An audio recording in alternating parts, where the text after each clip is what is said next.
C'est entre deux vagues, entre le premier et le second confinement, que Joe a commencé à coucher sur le papier d'un cahier d'écolier ses réflexions, ses réactions, ses émotions face à la tempête qu'il traverse et au chaos en marche. Le chaos est en marche, il veut en garder une trace dans l'espoir de jours meilleurs. En tant que témoin du drame, il a besoin de se parler. Se parler, cela consiste d'abord à s'écouter, se disait à lui-même le journaliste interprété par Rudy Vogler dans le film de Wim Wenders. Pour Joachim, ce journal intime qu'il remplit presque chaque jour, est plus authentique et sincère que le journal qu'il a viré. C'est très décousu, c'est un journal intime. En ce moment je lis La tempête qui vient de James Ellroy, un livre qui, entre mille autres choses, ridiculise Orson Welles.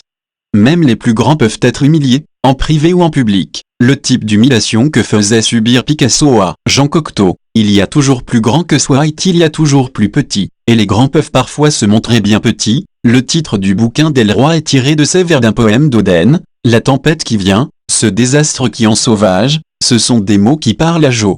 Avec eux, chacun peint son propre tableau, selon son imaginaire et sa perception de la réalité. Joachim revient souvent vers l'actualité qui ressemble à une fiction, tant l'hystérie actuelle lui paraît irréelle.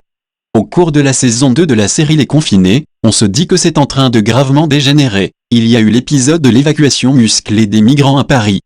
Musclé, c'est le qualificatif préféré des journalistes parisiens du sérail, pour ne pas dire violent ou brutal. Je ne se souviens plus si certains ont encore osé utiliser cet euphémisme pour décrire cette scène de la violence policière devenue ordinaire sous le règne de Macron. Des tentes vidées de leur contenu sans ménagement, des êtres humains pourchassés dans la nuit et le froid. Joe a du mal à admettre qu'on ne s'étonne plus d'assister à ce genre de spectacle dans la patrie des droits de l'homme.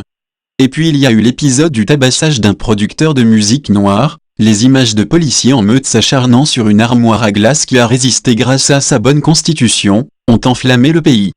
Sur les réseaux sociaux, les anti-flics et les défenseurs de la flicaille s'affrontent de façon encore virtuelle. Les syndicats policiers n'ont plus aucune limite pour jeter de l'huile sur le feu.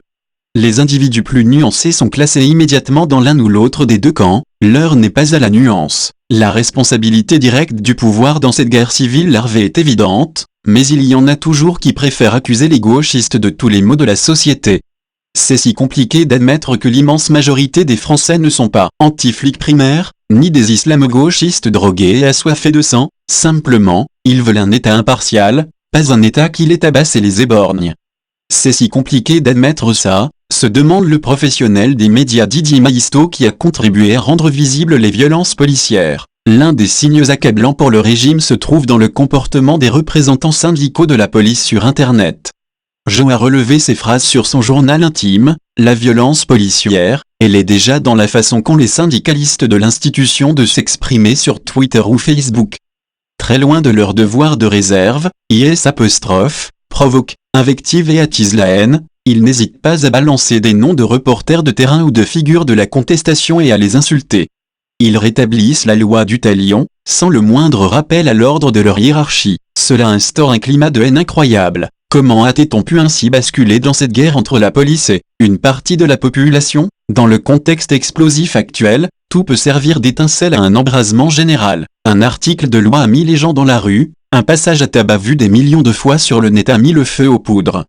Qui pour éteindre l'incendie, le président Macron serait le favori logique dans le rôle du pompier pyromane, mais il préfère manifestement incarner celui du pantin de la police à laquelle il doit tout, depuis que son pouvoir ne tient plus que par la force. Et donc par les forces de l'ordre. Les forces de l'ordre illégitimes. Qu'est-ce que le macronisme? Voici la définition qu'en donne Joachim. C'est le néolibéralisme crépusculaire. C'est le néolibéralisme d'autant plus nocif, et agressif et délétère, qu'il est crépusculaire. En ces temps chaotiques, alors qu'approche le second déconfinement annoncé, on en aurait presque oublié la pandémie. La société est-elle malade du Covid, ou le Covid n'est-il que le symptôme d'une maladie plus grave? Je se souviens des précautions qu'il prenait, 10 ans auparavant, à l'époque de la grippe A, lorsqu'il était chauffeur sur la ligne postale Grenoble-Chartreuse. Déjà les gels hydroalcooliques, déjà le lavage des mains méticuleux dans les toilettes des centres de transit du courrier. Mais pas encore les masques, ni la folie collective qui s'emparerait du monde mondialisé agonisant.